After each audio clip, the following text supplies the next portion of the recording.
Kenya's biggest conversation, broadcasting from Nairobi to Malindi 97.7, in Nyeri 90.9, Eldoret 96.7, 96.0 in Nakuru, 102.5 in Kisumu, 87.9 in Mombasa, and 94.4 in Nairobi. And also live streaming on Spice FM KE, YouTube, Facebook, and Twitter, as well as www.spicefm.co.ke. Let's talk about Parliament and management of Parliament. We've seen this and we've even discussed this many times before. A story today in the Star is talking about how it's emerging that it's likely that some members of the Senate have been induced with some monetary incentive to vote one way or the other in the ongoing standoff over the CRA formula. We've heard this before. We have seen what's happening in the Senate recently. You know, people come in and basically it's just sort of like it's running out of order, people shouting at one another, people disagreeing, people not seeming to get consensus, not seeming to even want to reach a consensus at any point in and out. Now, there's a fresh attempt, of course, and we've got to acknowledge this, that there's 12 senators who are sitting now, and this is an ad hoc team that had been set up to find a consensus to this ongoing standoff. But during the proceedings in the Senate, we have seen how senators just stand up and they stand, and we've even seen Mutula Kilonzo Jr. standing there and asking the senator, Mr. Speaker, Mr. Speaker, why are you scared? Who has threatened you? And speaking directly like that to the Speaker.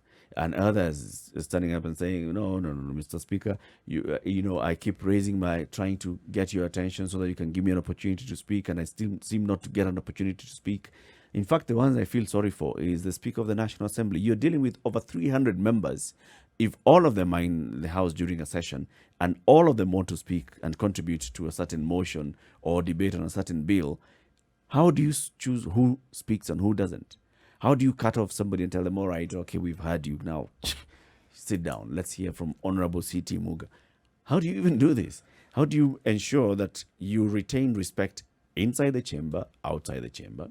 You also ensure that the members of Parliament conduct themselves with the decorum and mutual respect for one another when they are inside the precincts of Parliament. All these things are actually crucially important. Recently, we have seen people who are raising questions about the leadership of these houses. Not just the Speaker or the Speaker's panel, but also in the leaders of the minority and the majority and the chairs of committees and how they're conducting their business. This is all an issue that, keeps popping now and then. And what does leadership look like within this house on the floor? What does it look like? And in terms of then not curtailing anyone's rights to have an opinion, what does it look like then to be able to stay within those rights, but actually show that you're shepherding a group of people who clearly at some point need shepherding? Yep. What should that look like when these individuals are gods to their own at some point, but in some place they need to be curtailed, as it were. And also they'll keep reminding you that they elected you. All right? So whatever you're doing, remember that I was elected by the people. I'm here on the fact that I was elected by the people, but I participated in choosing you to be our Speaker. So always remember that. Let's speak to somebody who maintained the respect of the houses for 15 years. So this man was Speaker between 1993, and this is the first multi-party parliament after the repealing of Section 2A. So remember, this parliament brought in new vibrant leaders who were in the opposition, who were coming in, and their mantra before in the election was Operation Moi out. And then there are those who were saying Moi must stay. So we had this whole mix of parliamentarians in the 1993 to 97 parliament. And then in the 97 to 2002 parliament, similar kind of mix with an agitation, the 97 IPPG talks and all. And then the transition parliament from the Moi era to the Kibaki era, the 2003 to 2007 parliament, the 2008 parliament, and what was happening then, the 2007 parliament rather. He was still Speaker in those 3 terms of parliament. This is Francis Ole Kaparo, the second longest serving Speaker of the National Assembly in the Republic of Kenya. Good morning, sir. Morning. Thank you very much for speaking to us this morning, and welcome to the Situation Room. Thank you. My pleasure. In the room, you have C.T. Muga and Nduoko as well.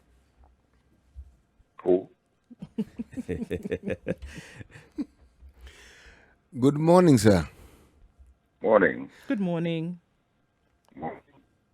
So, Kaparo, we have just talked about how you served as speaker in three consecutive terms, and these were tough parliaments, so to speak. I mean, let's just look back at your experience in the first parliament of 93 to 97. This is a group that had come in, they had pushed and clamored for multi-partyism. There were very many of them that were elected. There was also the Kanu side that had come in, and there were victorious, and they were coming in to say, you guys thought you'd remove us from power. We are still here and we are here to stay. How was it then? Well, it was very, very difficult. As you probably will remember, that parliament came in place after a very violent and divisive campaign after the repeal of Section 2A of the Constitution. Added to that, we had an evenly divided House. There were 100 members of the combined opposition and 112 members of the government side, 12 of whom were nominated. If you remove the nominated, it was a draw, 100 and 100. So it was very difficult. At the time I was being elected to the speaker, the voting was strictly on party lines. And we had to do it 3 times, just scrapped by the 12 votes. But out of that, there was open hostility between members of the government side and those of the opposition. As a matter of fact, for a long, long time, the members would not say hello to one another, leave alone speak to one another outside the chamber. And even within the chamber, the talk was across the aisle. So it was quite difficult, and it continued for more than 6 months. Members of government side and those of the opposition not talking to one another. What changed? There was in the middle. What changed?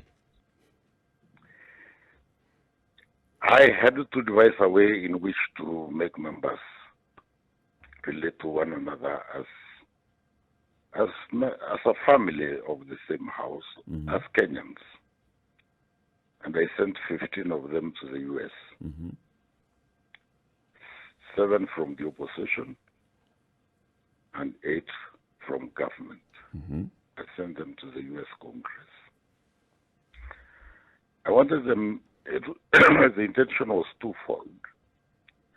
First, to allow members to see the functioning of a multi-party parliament. And secondly, and much more important to me, was for them finally to talk to one another. And the report I got is that on their way through London and 3 other days in Washington, they were still not in talking terms. Again, finally, when it dawned on them that they were at that hotel, probably the only Kenyans around, they began speaking. They spoke to each other while in Washington. They spoke to one another on their way back, and that seed was planted in Nairobi, in the National Assembly. And finally, members began to relate to one another as human beings. They began to talk to one another. Did you see that was your responsibility, Bwana Kaparo, to do this intentionally as a leader at that point? Indeed, I did that intentionally.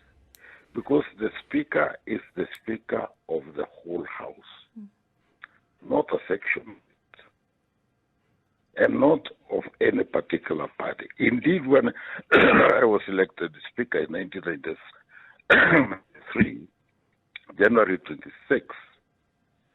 Very following day, January 27, 1993, I resigned from my position as Secretary of KANU Laikipia, and I also resigned as a party member of KANU.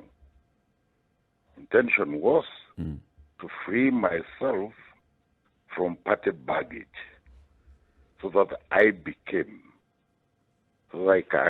can become the head of the institution that was called Parliament.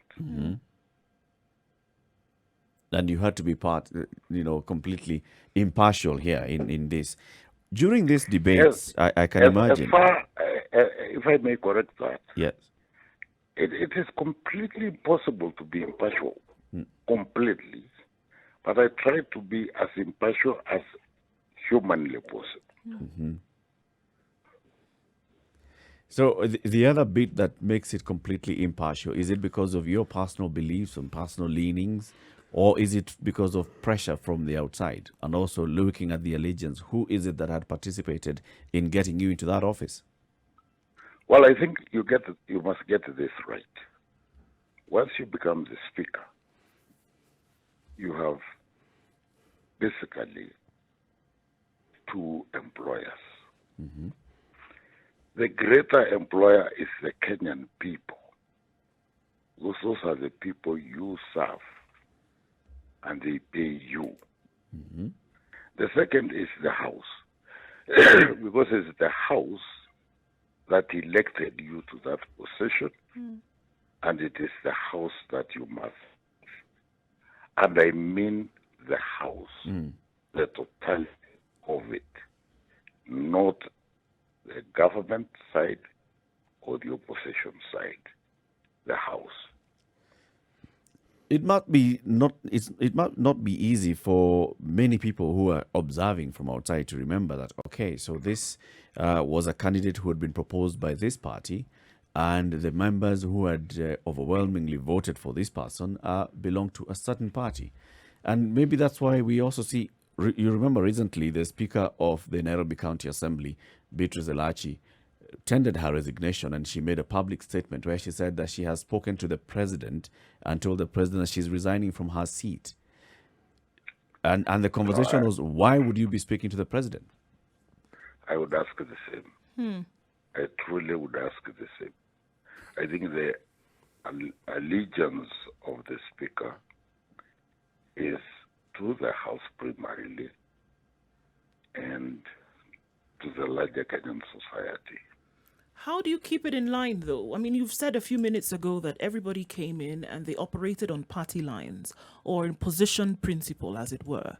And now how do you then shepherd these individuals who have clearly their own political agenda, however way you want to look at it, have a political agenda? However, their allegiance is to the House. How do you balance between the two? Or their allegiance should be to the House for matters of the nation. How do you balance between the two? I don't know whether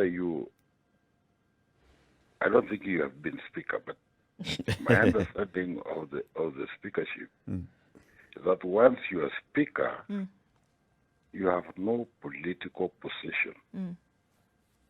The politicians, the members of the House, are the executors of their various political positions.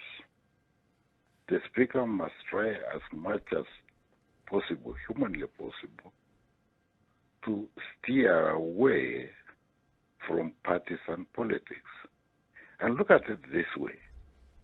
In 1993, when I was first elected, I managed just slightly over 50% of the vote of the House. Yeah. The following year, I got 87%. The third term, I only missed 2 votes, 99%. That's what 0.9 I got. It simply means members then appreciate that within human limits,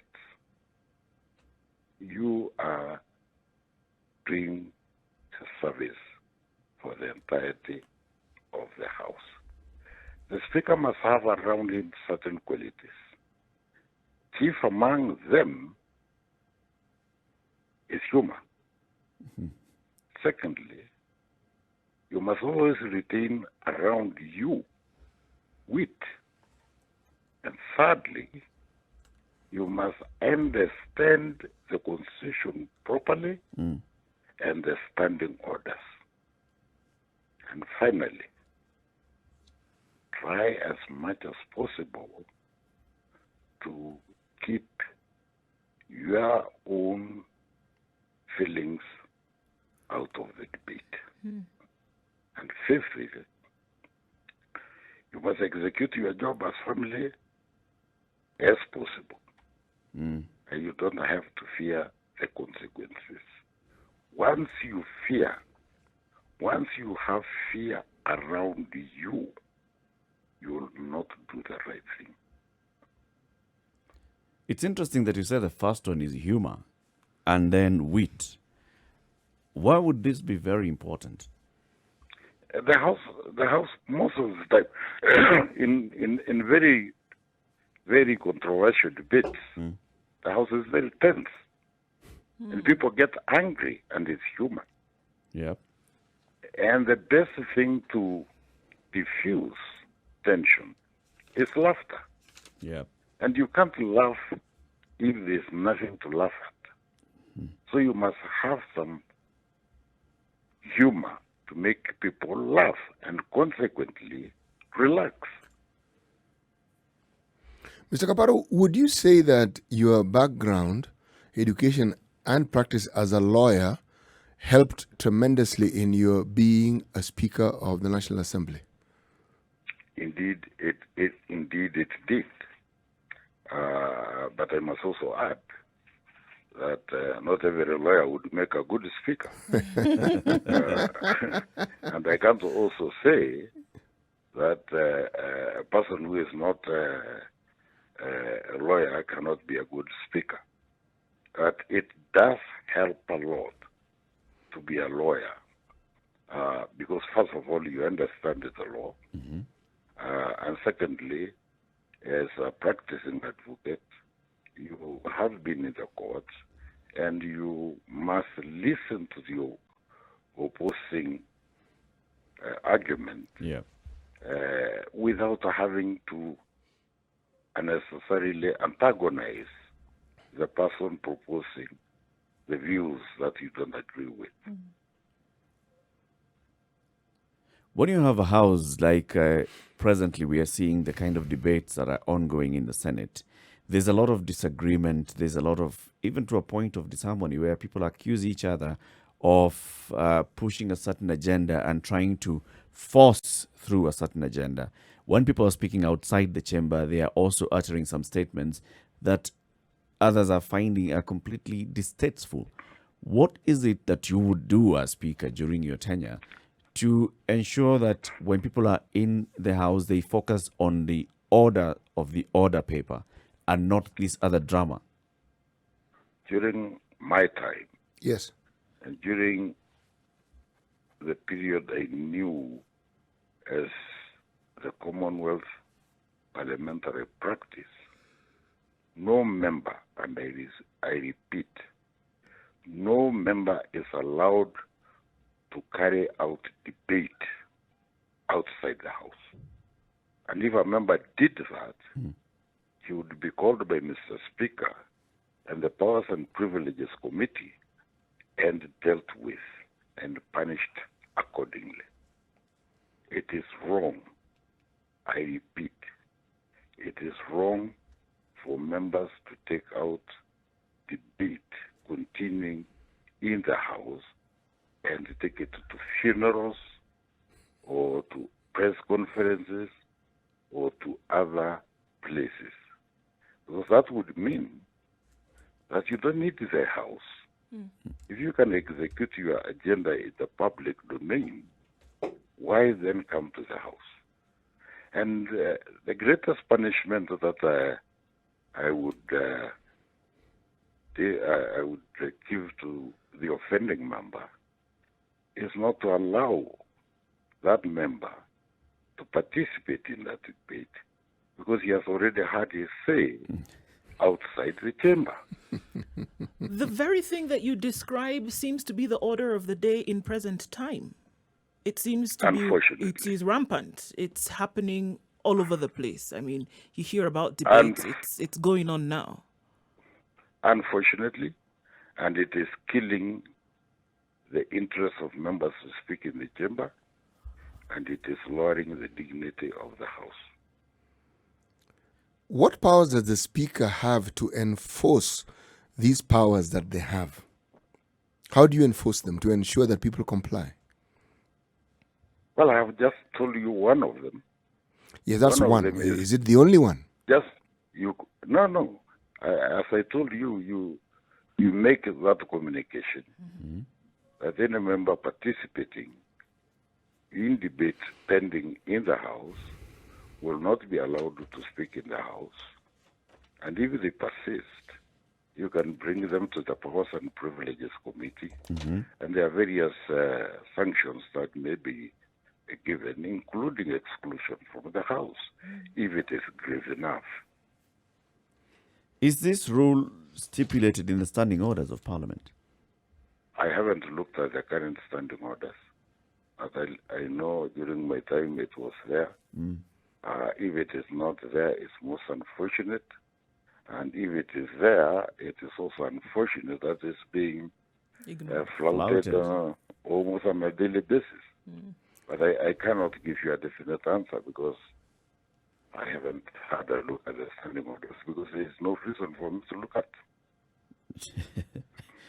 Also, during your time, there were instances where you would ask a member to leave the chamber because of either words that they've uttered during debate or in the chamber, or how they've conducted themselves in the House. We haven't seen that recently as well. I don't know. I really don't know. I haven't been following much.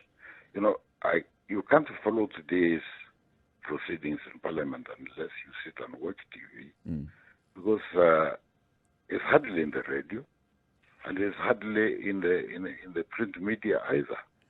So it's difficult to follow unless you tune in on TV and look at the channel of parliamentary proceedings and sit all day and watch.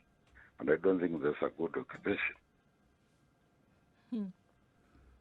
So I don't know what has happened, but yeah, at some time when the offense is grave, I had once an occasion to exclude some members from the House for the balance of the session, which was more than 3 months, without pay and without allowances and without stepping in Parliament, if the matter was grave. And it was indeed grave. But I will not tell you what it was, and I will not tell you who they were, because the Speaker must keep confidentiality on matters that have transpired between the Speaker and members. There have been, there's talk right now that the leadership in the House is wanting, especially when it comes to the Senate, looking at the way this issue of the formula for revenue allocation has dragged on for long. There are those that say, looking at the Speaker's panel, there's some weakness there in terms of a Speaker not being able to rally the House together so that they can arrive at a consensus. And also the leadership of the majority and the minority, because none of them seems to be able to galvanize troops on either side. What do you say to that? I can tell you I don't want to be prefect of any of the Houses of Parliament. I left it. I'll tell you why. I left being Speaker in 2008. I have no intention of coming back, and I don't I don't want anybody to think that I'm suffering from sour grapes.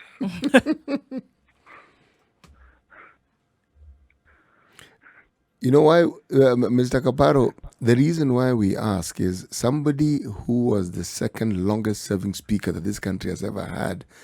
That is not a small achievement, neither is it a small experience.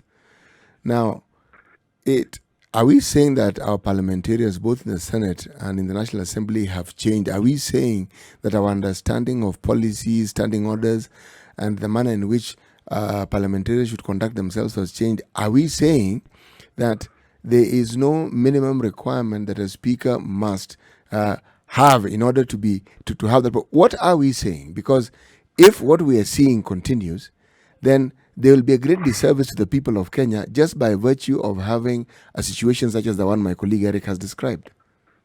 Indeed, if I may just give you a preview of the first house I presided over. Yes.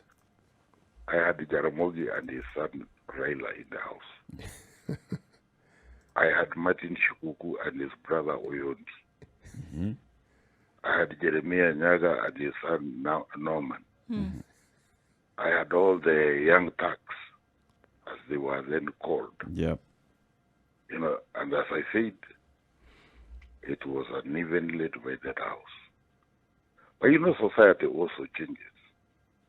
And the house must be a reflection of our society. Mm.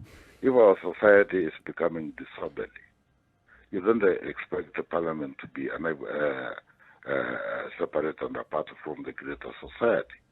If society doesn't demand honor and good conduct, either from itself or from those that lead them, then you don't blame the leadership. But let me just say this.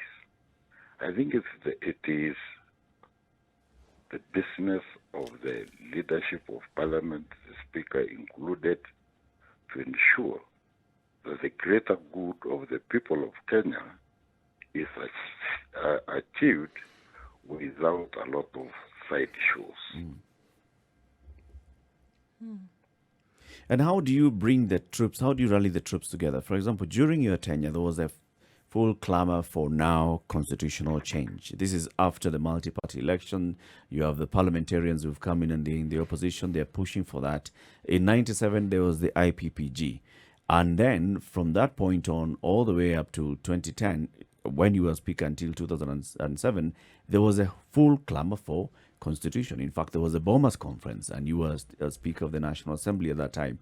How do you get the members to leave everything outside, out the doors of the chamber, and when they come in, they focus on what's the best for the country? As speaker, you are the titular head of the organization. You become a father head, if you are male, of the whole institution. And you must honor that respect. It can't be given. You must earn it. You must work very hard to get the respect of the greatest number of members possible.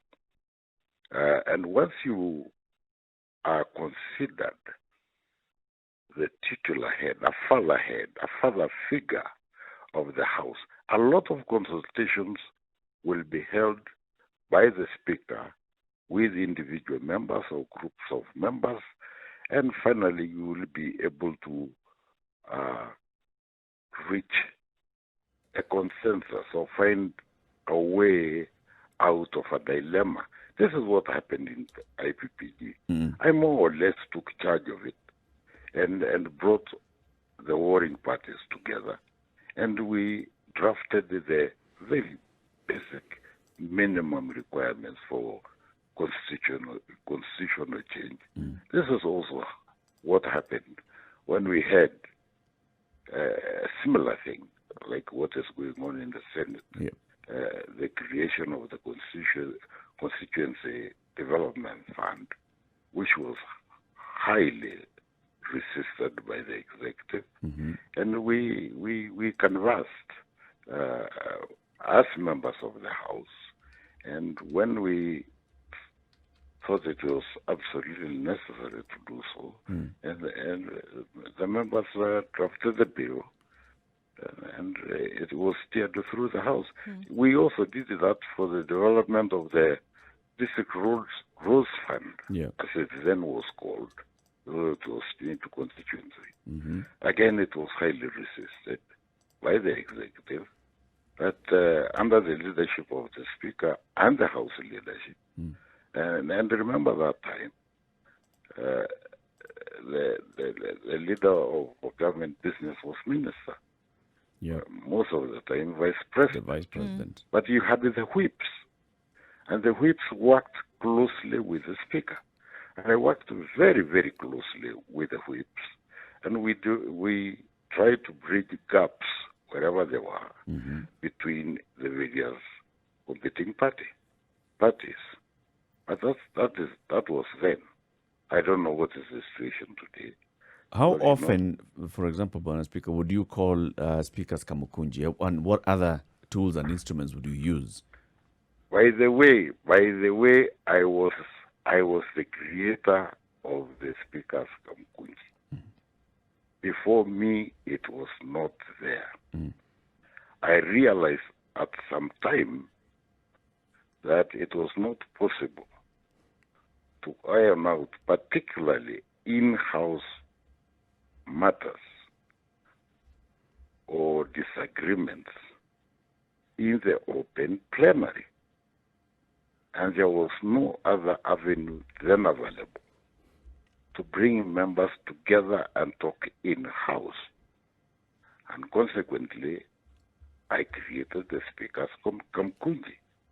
And it was only there for members. Even members of staff were not allowed it. The press was not allowed it. And we kept, as much as humanly possible, what we discuss in-house. So it's a very important instrument. And it was something that we used a lot when there were huge disagreements and bring members to some level of consensus. I still encourage it. I think it's a good instrument, but of course, it's entirely up to the person currently holding those positions to decide how to deal with the matters of the House. I am not, and I will not try to offer any directive or advice.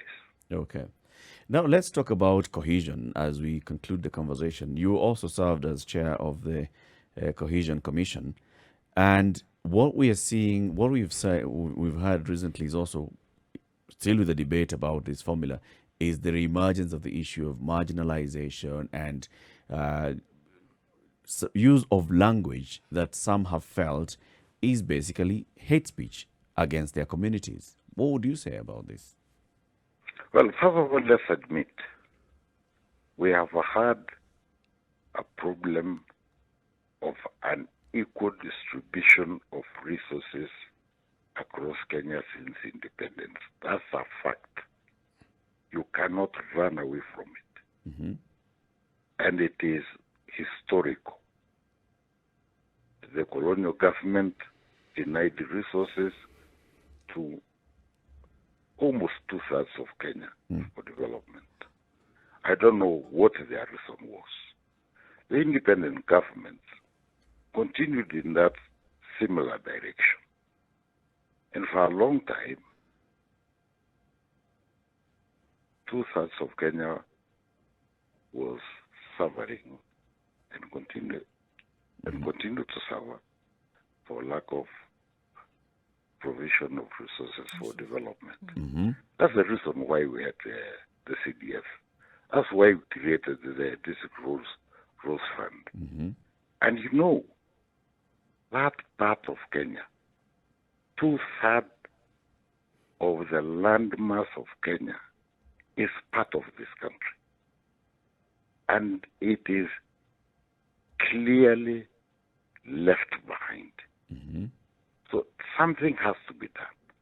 That's why in the current constitution, there was provision for the Equalization Fund to be created to enable those areas that were left behind to at least make some steps in the direction of development. it was a very noble idea. But as you know, that has not also been implemented. And if it has been done very late, and again, haphazardly. So that is a fact. 2/3 of Kenya is crying for development. Okay. As part of it. It's part of our welfare. Indeed. It's part of Kenya. I think that is a conversation that everybody agrees with.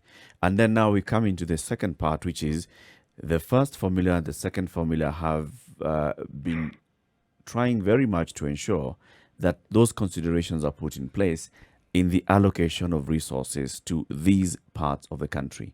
Do you feel that money has been utilized well to at least start bringing these areas closer towards development? Well, I think the best person to answer that question would probably be the Auditor General, number one. Secondly, the people resident in the various counties would know better if the money allocated to them has been utilized well. But that's besides the point. The point is funds must be availed to various parts of this country, right, for the improvement of the lives of the people resident there. That really is the point. But I have a feeling that there is a deliberate attempt to go back to session paper number 10 of 1965, allocating resources to potential areas and denying resources to areas that don't have direct potential. But I don't know what part of Kenya does not contribute to the national good. You guys love Nyamachoma. It comes from those arid areas. You guys love the revenue accruing from tourism. And wildlife is resident in those undeveloped areas. Yeah. And the tourists also love to go there. Yeah. Everybody every part of this country contributes something to the well-being of the totality of Kenya. And that is my attitude would be. Let's look at the totality of our nation. In a cool and sober manner, let's keep these accusations aside. Let's keep selfishness aside. Let's live away from our debate who wins and who doesn't win. If parts of this country remain undeveloped, Kenya is poorer for it. If most parts of this country get developed, Kenya is richer for it. If we, as a nation, can converse without acrimony, Kenya is the better for it. If we go back to ethnic hatred and language that is divisive, then Kenya is poorer for it. I think there must be a middle ground. And I think finally, the leadership of Kenya, from all corners and from all cadres, must come to the realization that we are one people, one nation, with one destiny. Very, very solid words there. Francis Ole Kaparo, former Speaker of the National Assembly, second longest serving Speaker of Kenya's National Assembly between 1993 and 2008, has also served in other capacities for the people of Kenya. We thank you very much for speaking to us this morning, Mzee Kaparo. My pleasure. Thank you very much. Thank you very much, sir. Thank you. Bye.